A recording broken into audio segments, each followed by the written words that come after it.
Good afternoon. Thanks very much for having us. On behalf of my whole team with OMC Landscape Architects here from Hamilton, Patty Lyons, associate with them, Tanya Bortolotto, our architect. Tanya's with me, and she'll, a little closer to the mic. And a whole contingent of engineers also settled here in Hamilton. We're really happy to be here and very honored to take part in imagining the new Pier 8 Promenade Park.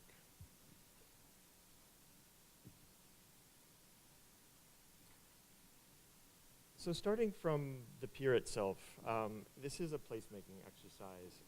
And the place that's already there now is a really extraordinary place to us. It's an incredibly strong edge. The city right in the face of the water, and it's surrounded by all these fantastic influences. There's industry close at hand, there's heritage, there's fantastic ecology, this fantastic line in the distance of the escarpment. So there's this sense of its urban city, industrial city, but it's really set and captured in a very strong landscape context. The strength of this edge is really, I think, what founds our approach to the scheme, and wanting to sort of express all those influences coming together, and from which you could really take advantage of considering them, looking at them.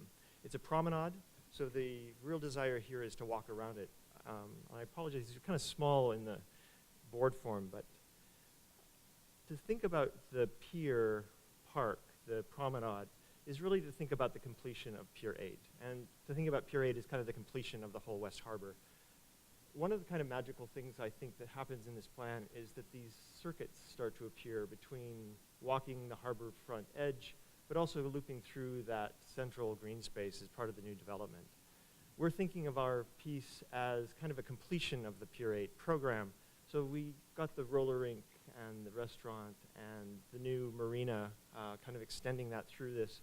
And we wanted to consider a number of design elements which would kind of complete that and make that as kind of expressive as possible. So it's really wrapping the waterfront experience in and around the development.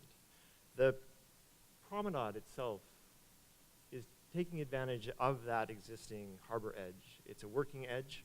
And we see this as kind of a new working edge. This one has residential right at the back side of it. And to kind of accommodate that and expand that, and I'm going to flip back and forth between the panels a little bit. We're twinning that edge so that there's a pair of lines, one at harbor edge, coming all the way around from the existing development on the pier into the Haida Basin. I'll go back to the plan a little bit. And then there's an upper promenade, which hugs the residential at the upper edge. And this takes advantage of that 2.5 meter split between the two. And between those, there's a ripple of lawn. So there's a long sort of park strip that wraps continuously all the way around the edge. We push through that with the street edges, and each one of those comes out to a little plaza. There's an overlook plaza at Houston. There's a broad plaza, both upper and lower, at John Street. We create a plaza at the corner, which we're calling the Prow, and then there's an overlook basically at the end of the Stormwater Street overlooking the Haida Basin. I've got a series of diagrams here that kind of talk about all the layers, the organizing ideas of the park, because there's a lot of them. There's things, all sorts of things that need to be embedded in this for this to work, continuation of the lighting scheme, a whole bunch of things about seating, circulation, all of those are elements of this. But I really want to talk mostly about the character and nature of the park itself. The big idea here is really a very simple one. There's a desire to come out to the waterfront, to walk along it, to sit down and take in that view. There's a lot of fantastic influences and a lot of fantastic things to be seen from here. And these all play out in the kind of spirit of the weather itself. It's sunny, it's snowy, and it's very windy. And so to make it a place that's actually attractive, whether you're running around quickly in the face of the wind or whether you're taking advantage of a really nice day to sit out there. It's a broad park lawn planted with a really strong raft of trees all along it. We're looking at the native sycamores as the right kind of tree out here. It's big, it goes fast, it's robust, it'll put its feet into that high water table and provide that really dense urban kind of interface between the lake and the new neighborhood behind. So it's kind of the front lawn to this neighborhood. And in fact, I think it's kind of the front lawn to the city itself. It's where all these influences come and meet each other. The views are a little hard to see in this, I confess. So I invite you to take a look at the panels to really get up close and get a sense of the space of what this two-layered promenade with this kind of ripple of lawn between it actually sort of offers in terms of experience. There's 100 ways to sit in this. There's a seating wall along the bottom edge, benches. There's a promenade and an LA at the upper top edge of this. So the experience then is this twinned way of walking through the park and a massive green lawn through the middle of it. So it's a simple conception of the promenade, kind of punctuated by these urban moments. I'm going to point a little bit into these views just to help you see them. So the kind of main view from the, I'm going to stand forward because I can't see. So this is the promenade level, the existing promenade. So this is replacing kind of the edge that's there, but it's keeping the working edge, layering on the kind of layers of seating and lawn up to the upper one. Kind of viewing through the park back towards the east. You can see that there's a little overlook at Houston Street in that one. There's this articulation of the lawn edge is really to create a whole series of kind of flat spaces throughout the park so that there's a number of places to come and sit here, whether you're 1 or 2 people or you're 10 or 20 people. Bring the lawn chair, lay out the picnic blanket, pull over the picnic table. It's really meant to be kind of as expansive as possible and give the most opportunities to people to kind of explore and to enjoy what's really the kind of show of or the star of the show, which is the harbor itself. You'll see the barges represented in a number of the renderings. That's kind of an adjunct piece to the overall park scheme. As a working waterfront, we can take advantage of the kind of a bit of an extension over the foreshore. These barges could be used as program spaces. We could put a little, we can put curling on them in the winter. We can put tennis on them in the summer. They could bring in a theater. I'll speak a little bit to the east side, the Haida Basin. We're taking advantage here of that interior green street from the future Pier 8 development, expressing it as a series of wetland terraces and discharging into the basin. There's a lot of seating, some smaller areas kind of tucked in the sides, all kind of taking advantage of the view of not only the industry to the east, but of the Haida itself. The corner of the pier, the prow, we've taken the liberty of expressing the upper promenade in a more fluid way in the form of creating an architectural element. We've imagined the future building that will be here. In a phased way, we'll build the kind of core of this as part of the initial phase of construction, and then we'll build that out as the pavilion for the park. I'll let Tanya speak a little bit to the architecture of the building. While she comes up here, I just wanted to say that the 2 pathways, the upper and lower promenade, are connected by a series of very flat pathways. They're like 4%, so that we have a fully accessible and easy flow between the lower and the upper promenades. And those kind of culminate in the kind of drama of this corner. That upper pathway meets, that pathway from the lower one comes up and meets the upper, and then wraps around with an elevated pathway around this imagined building.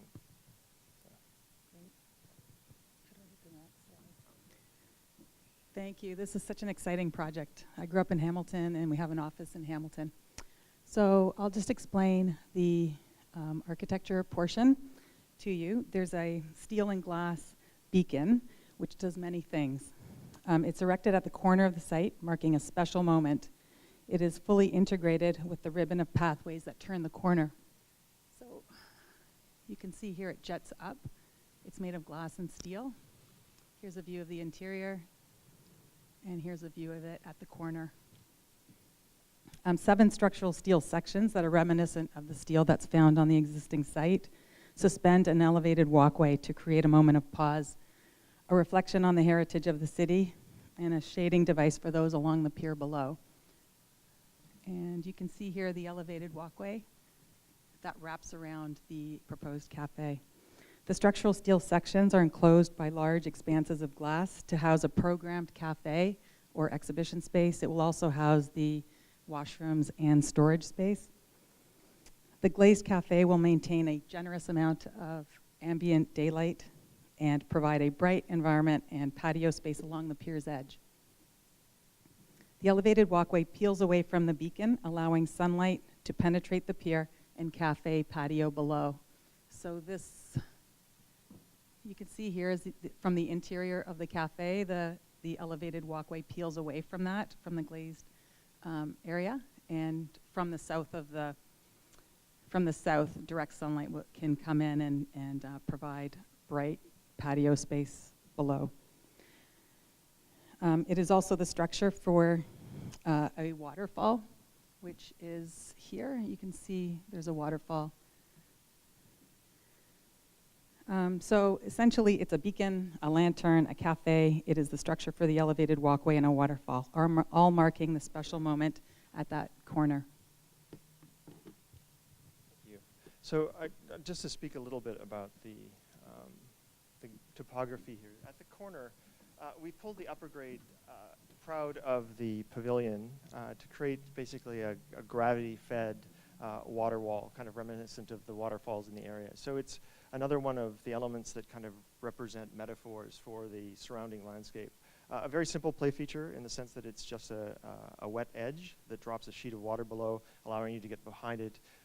It has a little basin where the water just runs away from it, and it's adjacent to a series of lawns, which would allow the families of the kids to sit kind of close at hand.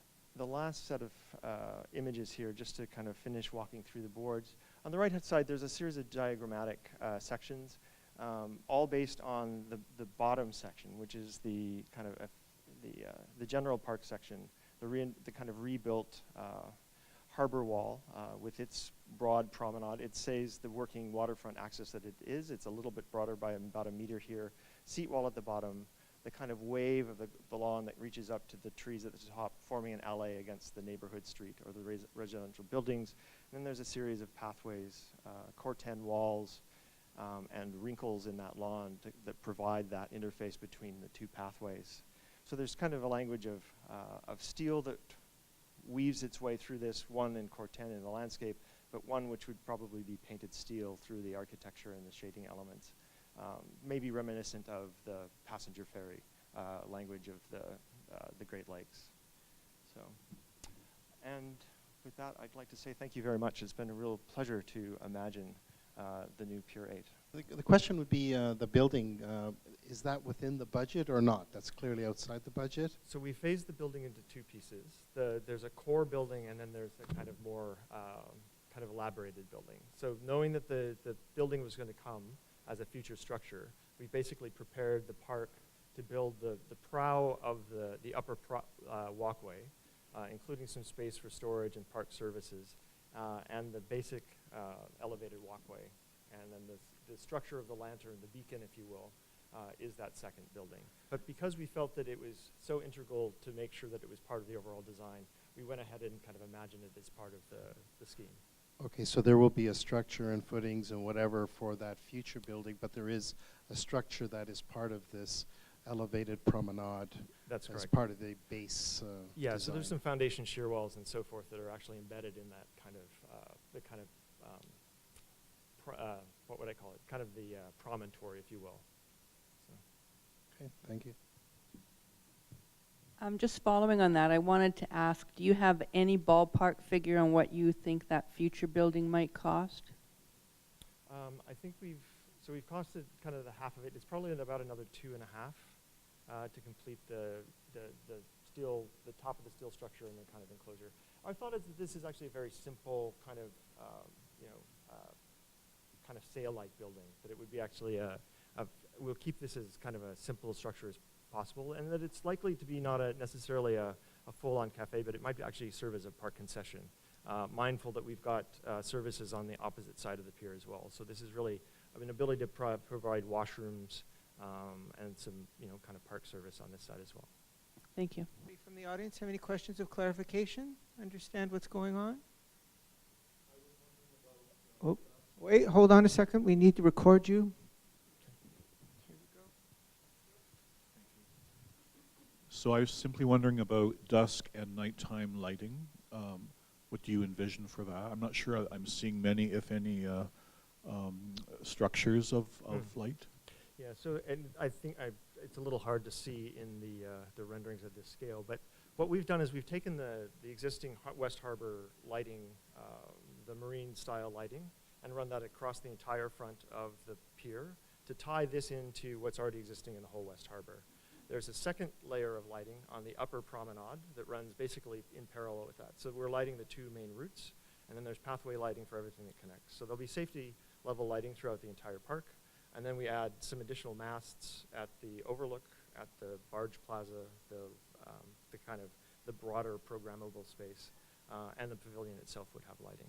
So, and there is a lighting diagram that helps kind of describe that. So, yeah. Thank you. Any other questions? Very good. We've got MBTW and PWL here, ready to go.